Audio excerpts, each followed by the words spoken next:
This presentation is entitled Multifaceted Evaluation of High Tensile Strength Joints between Dissimilar Galvannealed Steel and Aluminum Sheet Materials using Non-Destructive Inspection, Analysis, and Testing Machines.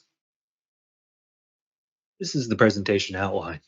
I will describe examples of using multiple instruments to evaluate joint samples joined by friction stir spot welding. First, I will briefly describe the friction stir spot welding process and then explain the background and purpose for this research. After that, I will describe the instruments used for evaluation and discuss the corresponding results. Friction stir spot welding, which is abbreviated FSSW in this presentation, is a method of joining dissimilar materials using friction heat generated from rotation. The FSSW process is illustrated on the upper right. The diagram shows an example of welding overlapping sheets of galvannealed steel and aluminum. The process starts with pressing a rotating tool into dissimilar materials. The pressure of the rotating tool generates friction heat that softens the aluminum and steel, which are then bonded by stirring.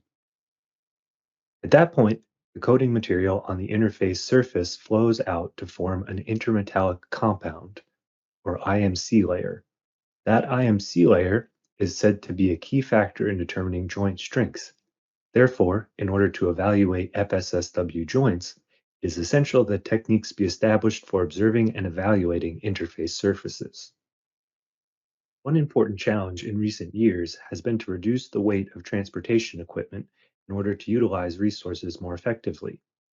Because lightweight and tough materials are generally expensive, in order to achieve both high quality and low cost devices, it is crucial to adopt a multi-material approach of using dissimilar materials that are best suited for each application. As a multi-material approach, FSSW offers many environmental benefits, such as reducing greenhouse gas emissions. Consequently, it has been attracting attention from a variety of fields in industry, especially aircraft and automotive fields. Also, FSSW joint strength is determined by multiple factors, such as interface properties, localized stress forces, and microstructures at the joint location. Considering such factors, in order to establish FSSW joining technology and promote a multi-material approach, it will be important not only to develop joining technologies, but also study methods for inspecting and evaluating joint materials. Therefore, the purpose of this research example is to investigate the utility of using multiple non-destructive inspection, analysis, and testing instruments to evaluate materials joined by FSSW. Next, I will describe the samples and instruments used for the evaluations. Here's a description of the samples used for evaluation. Aluminum and galvannealed steel sheet materials were used. All the sheet metal samples were approximately 100 by 30 millimeters and 1 millimeter thick. The samples were joined by overlapping the aluminum sheet over the steel sheet for about 30 millimeters and then pressing the tool into the overlap from the aluminum side to weld the joint. Length of time pressure is applied during FSSW is one factor that affects joint strength. Therefore, samples were prepared using either of two conditions, short or long pressurization time, with both types of samples evaluated by respective instruments. Samples were evaluated using the following instruments.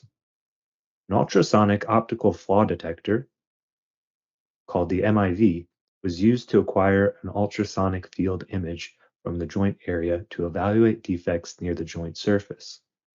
A precision universal testing machine was used to perform tensile tests to evaluate differences in shear strength caused by pressurization time. An electron probe microanalyzer, or EPMA, was used to acquire an image of the shear cross-section to observe and evaluate microcracking at the joint interface. And an X-ray CT system was used to acquire cross-sectional and three-dimensional images of the samples and observe any gaps near the joint or internal defects. Next, I will describe the operating principle of each instrument in more detail. The MIV detector can visualize the propagation of ultrasonic waves by pressing an ultrasonic oscillator against the sample of interest to oscillate the sample, and then optically detect micro variations in the surface. The figure on the right illustrates how cracks, voids, or other hidden defects are detected from the ultrasonic field image acquired by using a special camera to record the light reflected from laser irradiation. The depth to which defects can be detected depends on the material, but defect detection is generally possible down to several millimeters from the surface in the depth direction. The materials used in the joint samples in this case are about 1 millimeter thick, which means that they can be evaluated for defects in the joint area. The MIV system can acquire images in about 25 seconds per image to quickly observe large surface areas being inspected, as indicated in the measurement principle figure. Conventional methods for defect detection near the surface often involve hammer testing or other sensory-dependent methods, which means the accuracy is affected by the skill of the inspector. By using an MIV system, such defects can be detected more quickly and accurately. This shows an example of results that can be obtained from actually inspecting a sample using an MIV system. In this example, the results are from inspecting a simulated debonding sample with the skin adhesively bonded to a honeycomb core. A photograph of the sample is shown on the left.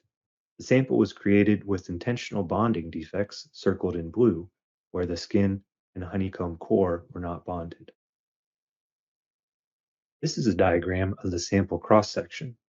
The sample was created by adhesively bonding a honeycomb material between sheets of aluminum alloy, as shown. The images obtained are shown on the right. The upper image is a photograph of the sample taken with a regular camera. The lower image is of the ultrasonic field that visually shows the propagation of ultrasonic waves. The ultrasonic field image shows a disturbance in the acoustic wave pattern at the bond defect location on the simulated debonding sample.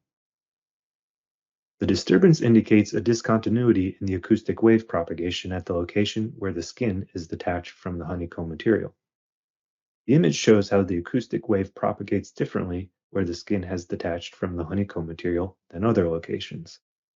In this way, defects near the surface can be detected based on discontinuities in the ultrasonic field. Next, I will describe the operating principle of an EPMA system. In an EPMA, the sample is irradiated with electrons emitted from an electron gun in a high vacuum environment. Then the corresponding characteristic X-rays, secondary electrons, or other signals emitted from the sample are detected. Then the signal can be used to obtain SEM images, or for qualitative analysis, quantitative analysis, or mapping of constituent elements present on the sample surface. Now I will describe the operating principle of X-ray CT systems. X-rays are emitted from an X-ray generator towards the object being measured. Then images are created based on variations in the amount of X-rays transmitted through the object, which depends on its thickness, density, and the atomic number of the material that the object is made of. CT systems can be used to obtain transmission images, cross-sectional images, three-dimensional images, and other information about the object being measured. The key characteristics of CT imaging is that samples can be observed non-destructively without any pre-treatment. Now I will move on to discussing the evaluation results obtained using each instrument. First, I'll discuss the MIV measurement results. Ultrasonic field images were obtained from two types of samples, prepared with either short or long pressurization time. The results are shown on the lower left. The upper result are for the sample prepared with a short pressurization time, whereas the lower results are for the sample with a long pressurization time. Camera images are shown to the left and ultrasonic field images to the right.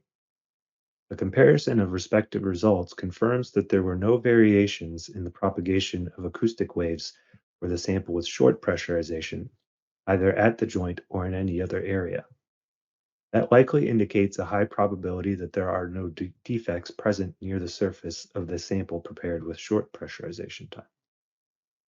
In contrast, the ultrasonic field image for the sample prepared with long pressurization time clearly shows an acoustic discontinuity, or ultrasonic field disturbance at the joint location.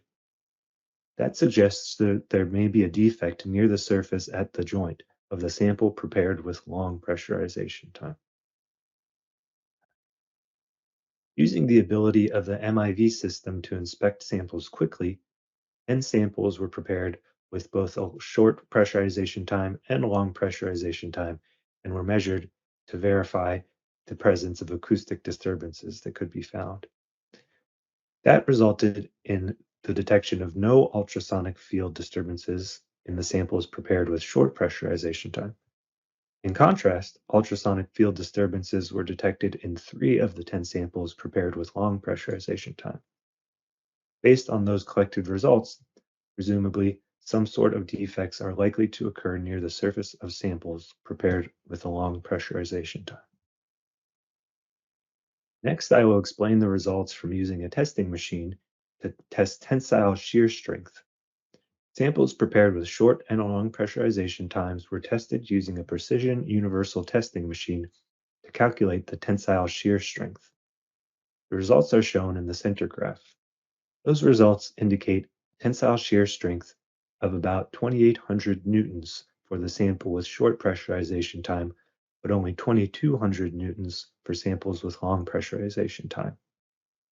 That confirms that the samples prepared with long pressurization time and in which a defect was found with the MIV system had about 20% lower strength than samples prepared with a short pressurization time. These are EPMA measurement results.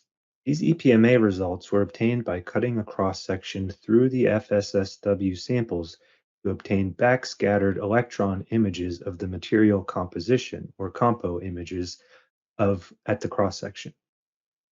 The images obtained are shown below. The left images are from a sample with a short pressurization time, and the images on the right are for the sample with the long pressurization time. The upper cross-section is from the aluminum sheet, and the lower is from the galvannealed steel sheet material. Despite slight variations in the gap size around the joint perimeter, no significant differences were observed between the optical microscope images and the low magnification composition images from samples prepared with the respective conditions.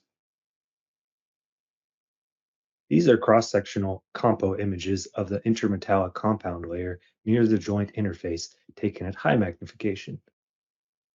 The upper images are based on results from samples prepared with a short pressurization time. Starting on the left are compo images of the center area of the joint at the weld point, the intermediate region, about 2.4 millimeters from the joint center, and the edge area about 3.7 millimeters from the joint center. Presumably, the dark area in the upper portion of the images is aluminum material, the white area at the bottom is the galvannealed steel sheet material, and the gray region between them is the IMC layer.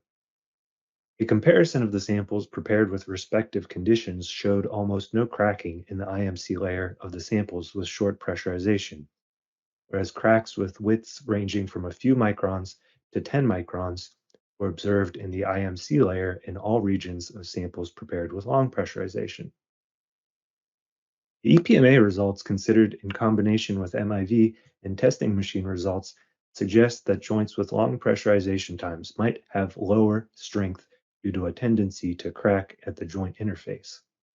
However, it should be noted that the EPMA measurements result only provide information about a single cross-section where the sample was sectioned. In this example, observations reflect results from the MIV system and other instruments, but careful consideration of pretreatment conditions is required, such as where to cut the cross-section. These are results from X-ray CT imaging. The X-ray CT imaging was used to obtain cross-sectional images from samples prepared with long and short pressurization times. Cross-sectional images are shown above and three-dimensional images are shown below.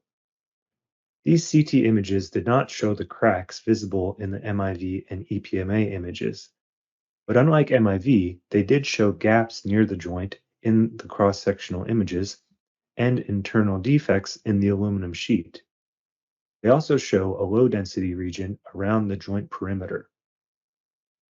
X-ray CT imaging enabled visualization of the metal discharged from the joint, presumably because it shows the low-density region by contrast. Since it is said that there is an ideal aluminum residue thickness for maximizing FSSW joint strength, X-ray CT should be useful for observing and measuring the residual aluminum thickness. Therefore, because X-ray CT systems can be used to observe materials non-destructively, just as ultrasonic optical flaw detectors can, they are said to be useful for determining three-dimensional structures in samples, as shown on the slide before destructive testing is performed. The following is a summary of this presentation. The EPMA results showed more cracking in samples prepared with long pressurization, but the MIV measurement results suggested that the same cracks should also appear as ultrasonic field disturbances from the same sample.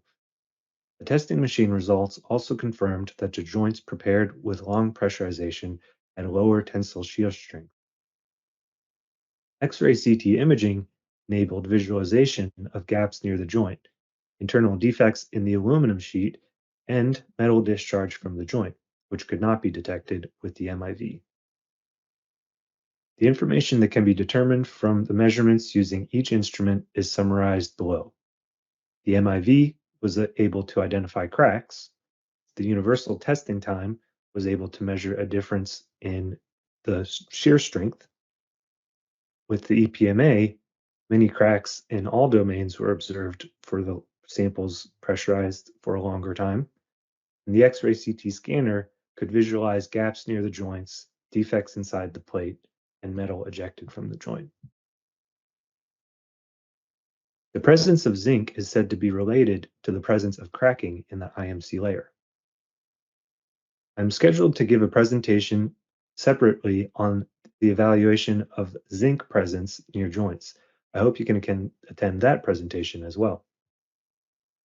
This completes this presentation. Thank you for your attention. Excellence in science. Shimadzu.